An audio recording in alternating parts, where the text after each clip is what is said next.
Hi there, I'm Brock Shank with Straight Line Delivery. I'm making this video today to help some of you decide if hot shotting or flatbed trucking is right for you as an owner-operator. And I'm going to go over a few of the things that you can do before you buy any equipment, before you spend any money, to decide whether it's something that you should do. Now, the other way to do hot shotting is to lease onto somebody like me, Straight Line Delivery.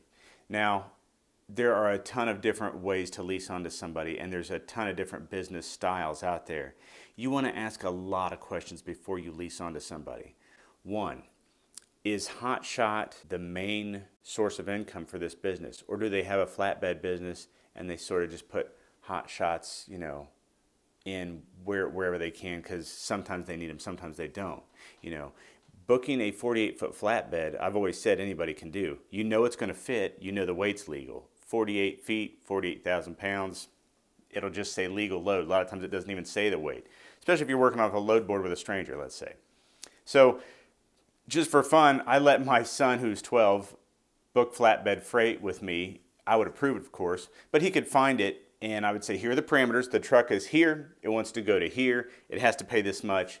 It didn't take him long to figure it out. Seriously, a 12-year-old boy could figure it out. But now when you scale that down to, we've only got 40 feet of deck, this guy can haul 15,000 or 17,000 or whatever the weight is, then you have to really know what you're doing and explain to the customer what you have for equipment. Then you've got to tell them, hey, it's not dock high like a flatbed. It's this high. Does it have air ride? Does it not? Does it have ramps? Does it not? How many foot of drop tarp do you have?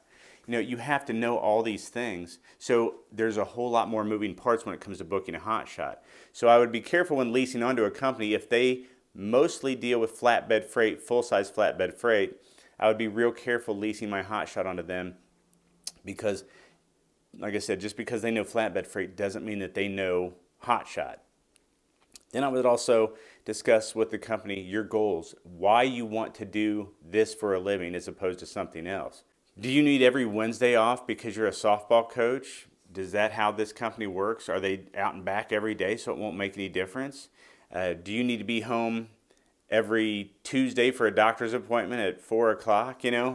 Will that work? Are your goals realistic with the company that you're signing up with? Are they out 5 days a week? Are they out 14 or 21?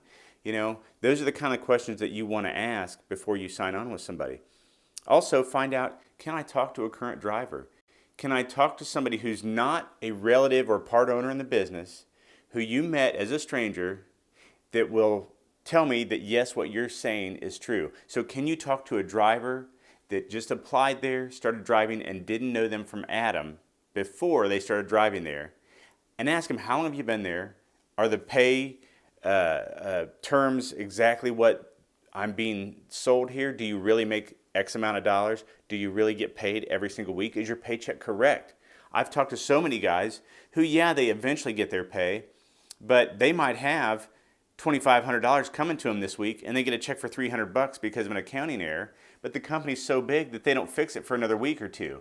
How long could you go on $300? You have to find out. Those kind of things are just as important as how much you make. If you're making a fair amount but you can't get a hold of it for 3 weeks, that doesn't really help you either. If you're not the main source of income for the company you're going to lease onto, I would be very wary. Also, you want to check their safety rating.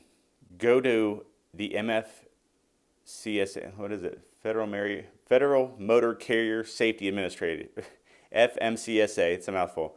Go to the safer part of the website and type in the company's DOT or MC number, see if they have a good safety rating. And the reason that can be important is they may have customers right now that they work with and pay them very well, but if those customers go away, do they have the ability to get new customers, or is their safety rating so poor that no one will work with them? That also takes into account, insurance companies look at safety ratings, and their insurance might be really high. And every time you pull across the scales, if their safety rating is in the pits, then that scale operator is going to go, hey, I got an easy bust here, let's pull this guy around. Because they have to make a living, and they have to make it look like they've been working too, even if they don't want to. Their boss expects them to do so many safety inspections a day and bust a certain amount of people.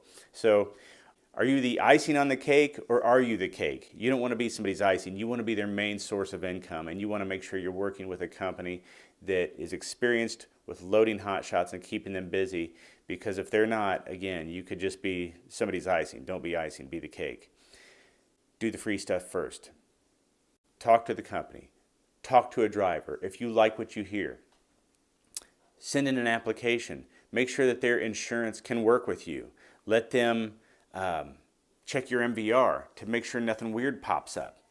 And then talk to the owner about equipment specs. You might think you know what somebody wants because you see this and that out on the road, and you're going to go buy that. Before you go buy anything, talk to the owner, talk to the other drivers and say, what do you have? What do you recommend? What would you change about the equipment you have now? Is the equipment that I have now going to work? Can I get started?